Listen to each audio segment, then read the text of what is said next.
Samun dala biyar a kowace rana ba abu bane mai wahala ta hanyar amfani da wannan website. A cikin wannan bidiyon zan nuna muku step by step yadda za ku yi amfani da wannan website.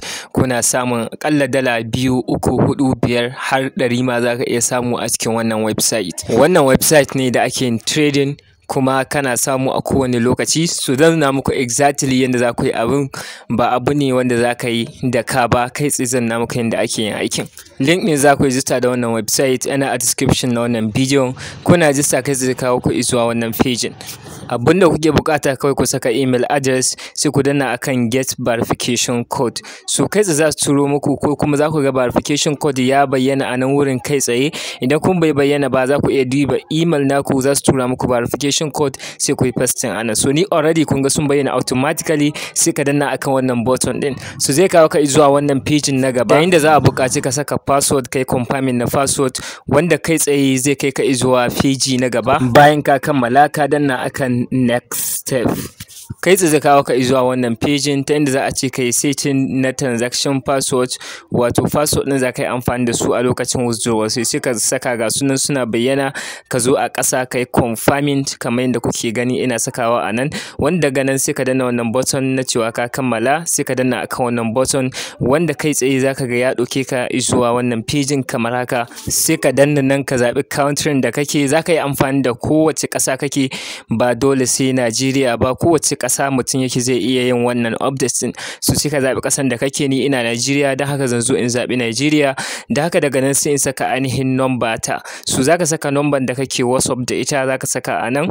So za ka iya saka koda ba ka yin WhatsApp da ita, za ta yi a nan. So daga nan kawai sai ka danna akan wannan button din, kai tsaye already ka riga ka kammala wannan referral code ne za ka bar shi. So sai ka danna akan wannan button, kana dannawa zai nuna maka cewa registration naka yayi successfully. Page zai kawo maka shine wannan. Idan ka duba a nan tsakiyar page za ka ga akwai icons guda 4. Akwai BTC/ATH, akwai Wingo, Simulate, Daily Mine. So kowanne button ne wanda akwai amfanin da yake. So kai tsaye zan nuna muku dai yadda za ku samu kuɗi da wannan application. So daga farko mu koma akan dashboard. Za ku ga cewa bana da ko sisi a cikin wannan ainihin website. So abinda za ka yi shine, idan kana so kai recharging, domin kuwa dole sai ka recharging za ka iya samun kuɗi da wannan website. So za ka danna akan recharge, zai buɗe maka page kamar haka, sai kai copy, ka tabbatar za ka turo TRC20 domin suna supporting na TRC20 ne, ko kuma Tron. Dole ya zama ɗaya daga cikin waɗannan shi za ka turo ta wannan wallet ɗin. So sai ka je ka turo, kana turowa kai tsaye zai shiga a cikin wannan website. So ni zan je yanzu in turo dala 10 a cikin wannan website. Kamar yadda kuke gani a yanzu ga dala 10 na wannan ya riga ya hau akan dashboard. So kai tsaye abin da zan yi shine sai in koma a home page. A home page bayan mun koma, za ku ga inda aka saka BTC/USDT. So kai tsaye za mu danna akan wannan button din. Muna danna shi zai buɗe mana page kamar haka, ba tare da ɓata lokaci ba. Za ku ga ainihin trading ne, wanda za ku ga cewa a ƙasa ga ainihin result nan daban-daban wanda na trading a cikin wannan website. A can sama kuma za ku ga cewa akwai 1 minute time frame, akwai kuma 5 minute time frame. So a cikin wannan bidiyon kwata-kwata za mu yi amfani da ainihin 1 minute time frame, saboda ku biyo ni step by step domin ganin yadda za ku yi amfani da wannan website. So ka tabbatar ka aje shi akan 1 minute time frame. Idan muka zo ƙasa za ga wani button da aka rubuta buy. So ka danna akan wannan button din, kai zai buɗe maka page ta inda za ka fara yin trading kamar haka. Daga farko za ka zo ka saka amount da kake so kai trading da shi. Misali za ka iya saka 0.2 ko 0.5. So ko irin dala 1, 2 haka duka za ka iya farawa da shi. So amma abin da za ka fara da shi a cikin wannan, ka fara da mafi karamcin abin da za ka iya farawa da shi. Misali ni zan saka 0.2, ko kuma mu bar shi mu koma 0.5 kamar haka. So za mu bar shi a 0.5 sai mu fara trading da shi. So kai tsaye ta wannan za mu shiga trading, amma kafin haka ba za mu shiga trading da kai ba. Akwai signal group wanda za a je muku link din shi a description, wanda shi ma za ku iya shiga domin ku bi wannan trading din, signal da za su bayar, ku bi wannan trading step by step. So don haka bayan kun shiga a wannan group na Telegram, ga yadda signal din tasu take kasancewa. Signal tana tahowa da abubuwa kamar haka. Misali idan muka duba wannan signal din kamar haka, za mu ga cewa kowace signal tana da number nambobi wato namba uku na ƙarshe kamar haka waɗanda su ake gane wacce signal ake cikin ta. Misali idan muka koma a cikin wannan za ka ga cewa ga nambobin ta uku nan na ƙarshe waɗanda su ne nambobin signal ɗin. So da za mu koma a cikin group ɗin kamar haka mu ɗan yi ainihin yin ƙasa gaba ɗaya mu zo zuwa ga signal ta ƙasa gaba ɗaya za ku ga cewa ga ta nan tana da 403 a ƙarshen ta. To idan muka koma a cikin website ɗin ita ma za ku ga cewa a yanzu signal ɗin da take ita ce mai 403 kamar yadda za ku gani a can sama. So kai tsaye da za ka gane signal ɗin da take tafiya kenan. Sai abu na biyu shine trade. Idan muka duba nan za mu ga akwai trade daban-daban, akwai ainihin big, akwai small, akwai single, akwai double. So idan ka koma a cikin website ɗin za ka ga suna in suka ba da signal sun rubuta cewa double ko kuma sun rubuta single ko sun rubuta big ko sun rubuta small, to duk abin da suka rubuto ta nan shine zaka zo ka zaba a cikin wannan signal din. Abu na ƙarshe shine suggested quantity, wato quantity da suke suggesting na cewa ka je ka yi amfani da shi. Misali za ka gani sun saka ×1, a duk lokacin da kaga sun saka ×1.0 to yana nufin signal da ta wuce an yi winning kenan. To suna nufin ka saka amount na farko mafi karamcin amount ɗin da za ka iya investment da shi, kamar yadda na saka 0.2 ko 0.5 a can.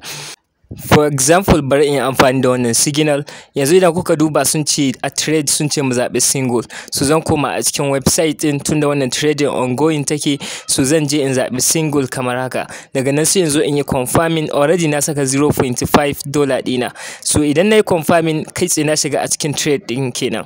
Domin gane mun yi winning ko kuma mun yi losing zan koma a cikin ainihin group ɗin, so sai mu jira su sako signal ta gaba sa'annan za su sako result na wannan signal ɗin. So idan muka jira gada kuma ta duka cikin minti ɗaya suke sako ainihin signal minti ɗaya, so za mu jira wata signal ta ƙaraso. So kai tsaye kamun jira din za ku ga cewa duka wannan ta farin da ta wuce sun yi winning, so ni already ban shiga wannan ba, kun ga wanda na shiga a cikin ta kenan. So yanzu muna jiran ainihin signal ta sauka. So idan kuka diba a cikin wannan signal din ya nuna cewa an yi losing, dan haka ban samu komai ba, na losing, amma kuma ga nan sun ce ×2, ma'ana duk abin da na saka a can to yanzu zan yi ×2 din shi. Kun ga ×2 of 0.5 shine $1, dan haka yanzu zan shiga da dala ɗaya kenan a cikin wannan website, a cikin wannan trade din. So zan zo in saka ainihin amount ina dala ɗaya a can, a nan sun ce mu zaɓi small idan kun lura can, so zan zaɓi small in saka dala ta ɗaya ×2 na 0.5 kenan, sai in yi confirming na wannan trade din. Za ku ga order successful, da haka zan sake jira zuwa minti ɗaya. A yanzu minti ɗaya ta kammala, bari mu duba, za mu ga cewa yanzu dalar mu ta koma dala 10.4, ma'ana an samu winning kenan a cikin wannan trade din. Da haka su sake ba mu trade, za mu zo mu zaɓa kamar yadda suka ce mu zaɓi single, sa'annan mu zo mu saka amount. So yanzu tunda an yi winning zan sake shiga da $0.5. So sun riga sun kulle wannan order din, sai dai in jira signal ta gaba, saboda kun san minti ɗaya ne, to da ya zama saura sakan 16 ba za ka iya shiga ba, saboda haka dole sai ka yi hanzari. So a yanzu ga wata signal na sun ƙara saki, sun ce mu je mu zaɓi big, da haka zan je in koma a cikin website ɗin kai tsaye kamar yadda kuke gani. So kamar yadda suka ce a zaɓi big, ni yanzu bari in bar shi akan single, sai in shiga trading ku gani. A yanzu mun yi order successful, bari mu koma mu jira result.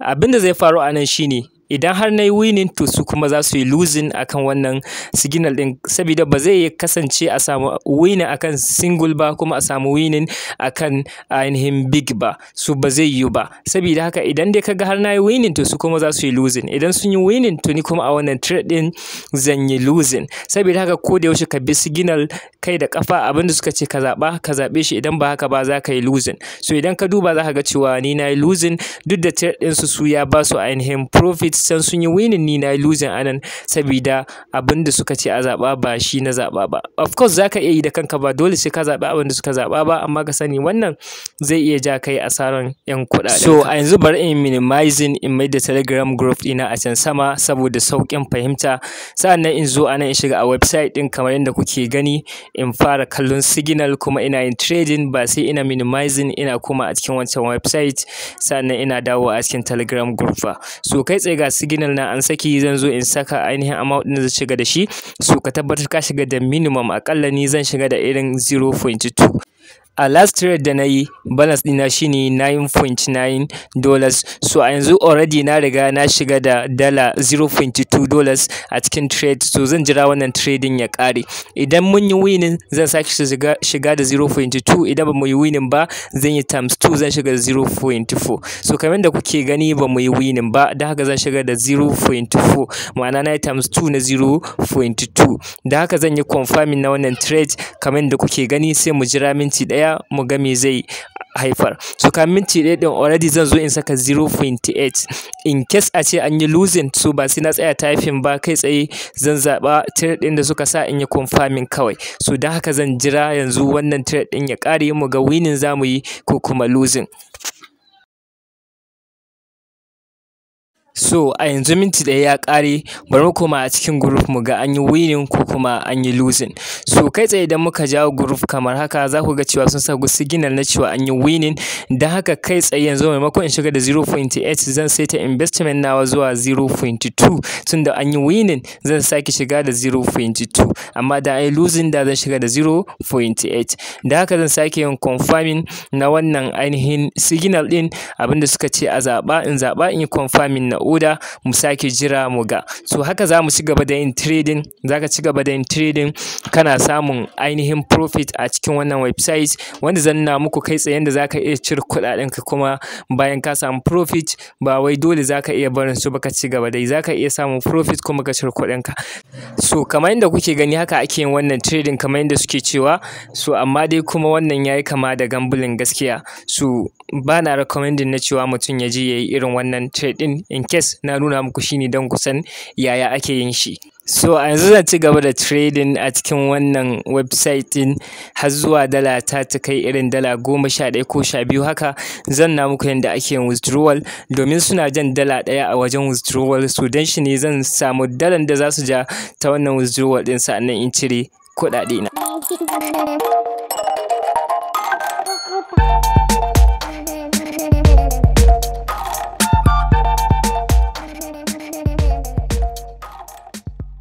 So kamar da kuke gani a yanzu na ƙara trade ɗina. So da zan koma a ainihin back, in koma a cikin dashboard ɗina, za ku ga cewa a yanzu ina da dala 11.4. So kai tsaye yanzu zan nuna muku yadda ake yin withdrawal a cikin wannan website.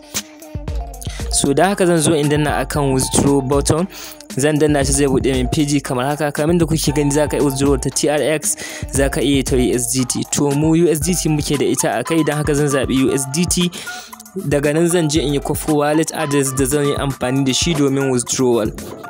Da haka zan zo a Bybit in danna deposit, daga nan in zaɓi ainihin USDT. So daga nan zan zaɓi TRC20 domin zan yi amfani da TRC20 a nan. So zai kawo min wannan pagin, sai in danna OK, sai in yi copy na wallet address. So zan koma a cikin website ɗinsu kamar haka, sai in danna a wurin da aka saka wallet address, inda za ka saka wallet address. So zai buɗe mana page kamar haka, ta inda za a ce mu yi adin na wallet address, sai mu danna wannan button, zai kawo mu zuwa wannan pagin. Za mu bar shi akan TRC20 kamar yadda kuke gani, sai mu zo mu yi pasting na wallet address da muke so mu yi adin a nan kamar haka. In kuka duba a sama sun ce mu saka OTP. So da haka za mu danna akan wannan button, za su tura mana OTP ta email address. So yanzu kai tsaye za mu koma a cikin email address ɗinmu kamar da kuke gani already ina gama sun turo ta. So mu duba kamar haka, sai mu koma a cikin email, sai mu yi copy na wannan ainihin OTP code ɗin, sai mu dawo mu saka su a wannan pagin kamar haka.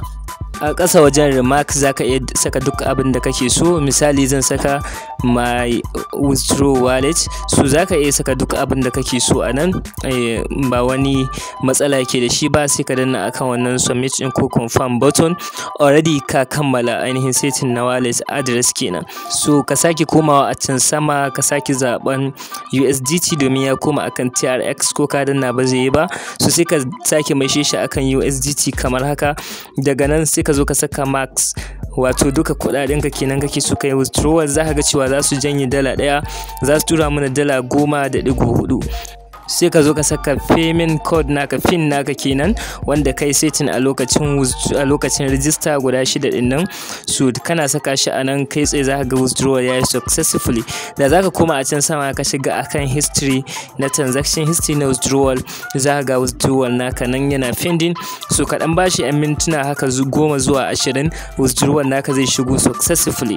Misali idan ka koma a cikin Binance namu bayan 'yan mintuna 20 kenan za ku ga withdrawal namu nan ya shigo successfully kamar yanda dai kuka ga dalolin a nan $10.4. So a can ma za ku ga $10.4 ne suka shigo a cikin wannan ainihin Bybit accounts nawa. Abu na gaba da ya kamata ka sani shine idan ka zo ka danna akan my team za su baka ainihin referral code naka kamar haka, wanda wannan referral code naka zaka iya zuwa kai copy din shi, wanda zaka iya sharing zuwa ga abokananka, kana samun daloli a duk lokacin da abokananka suka yi amfani suka yi trading akan wannan website. So zaka rika samun commission akan wannan. So kai tsaye da wannan website take aiki kenan. Kada ku manta da mai subscribing, liking da kuma sharing na wannan bidiyon.